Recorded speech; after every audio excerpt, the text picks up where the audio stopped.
of 2026. Thank you. And welcome also to the Feminine Voice podcast. Thank you very much for having me.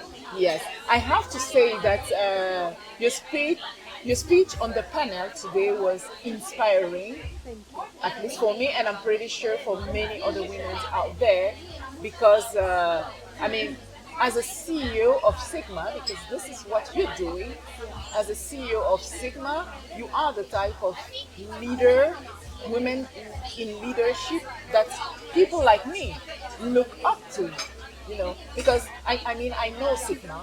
I'm very quite familiar to it. I worked at Sigma a few years ago, and I've never seen you, not because you were not there, but because sometimes you're so powerful that you rather stay in the background, maybe. I love to stay in the background. I'm one of those people. If you put me in the background, I'm happy. Yes, and you're doing great, I guess. Thank you. Yes. So I have a little question for you about being a CEO of Sigma. What has been your biggest learning in scaling globally while leading effectively? So, at Sigma, we have a massively multicultural team. So we have 7 offices around the world. We have offices in India, Manila, Sao Paulo, Brazil, Serbia, Cyprus, Armenia, and Malta. And having different voices, having different opinions from people with different backgrounds helps you to scale globally in a way you cannot imagine. Even when it comes to something simple like problem solving, Yes. if you approach the problem from how you would normally approach it, but if you ask someone from a different background, they might approach the problem completely differently and come up with a solution which you would never have imagined. And the same translates when you organize an event. If we are going to organize an event which is relevant for the South American market, and we're going to organize it in Brazil, in Sao Paulo, then we cannot organize this event and simply copy paste the Malta event or the Rome event. You have to have boots on the ground. You have to think locally, and this is so important. So we act globally, but we think locally. We have to think the way people think in the different regions and adapt our event to it. My God, it sounds undoable. Like you need to literally shift your mind every time you create an event, because Sigma, for example, in Malta, it's not only like one event globally a year.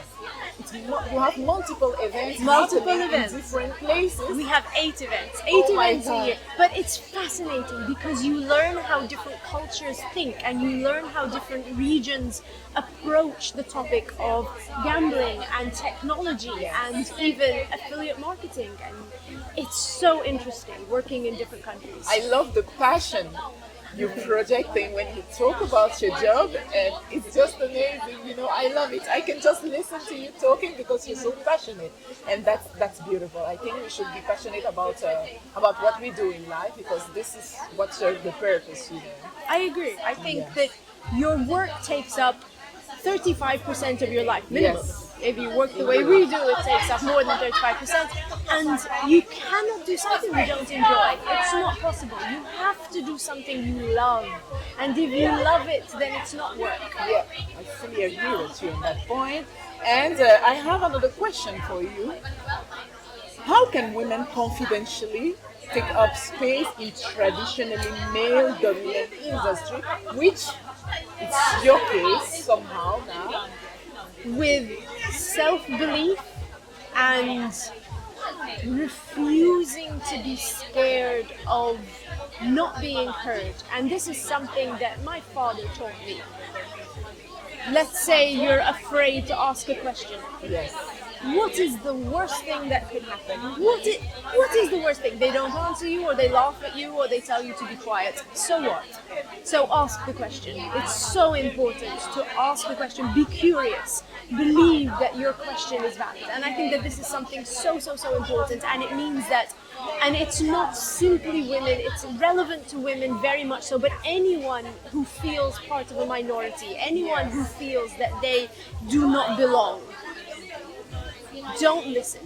Believe that you belong, and believe that you have a right to ask your question. I love it. I love it because when I founded my podcast, to be honest, everyone believed in me except me. Yes. For some reason, except me, because I was like, okay, I'm not seeing myself doing it. I can't do it. Although people around me are telling me you're good at it, you should do it. But I don't believe in myself enough to step in. So that's something amazing. And contrary, it's not a male dominant field, but it still do apply, you know. So we should listen to ourselves, and no matter how many times we fall, we just stand up and keep on going. It's never as bad as you think. Everything is fixable. If you mess it up, you can fix it. Don't worry. Try. Try. Amazing. And now one last question before we go.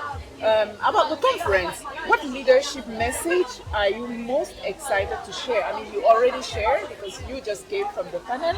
So what was the most excited part of your leadership message that was shared with the audience today?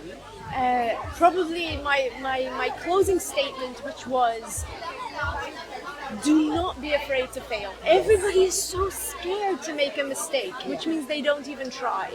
If you make a mistake, apologize, say I'm sorry. This is also something so important. Be accountable. If you make a mistake, own up to it. You're sorry, it happens. Everybody makes mistakes. But then move on. Don't let it hold you back. You made a mistake, it's in the past. Fix it. Move forward. You can always fix it. So never, ever, ever be afraid to try. Yes, and I must admit that this closing statement you made on stage really resonates to me. I was like, yes, can I just keep on giving round of applause, because it was so powerful, and I think every woman, not only women, okay, we are today here for women purpose leadership, but I think it's applied to everyone, and it's something that should be written on a billboard somewhere for everyone to be able to see it. So on this beautiful note, I thank you very much. Thank you. Thank you for taking your time, for giving me your time and sharing your journey. Thank you for having me.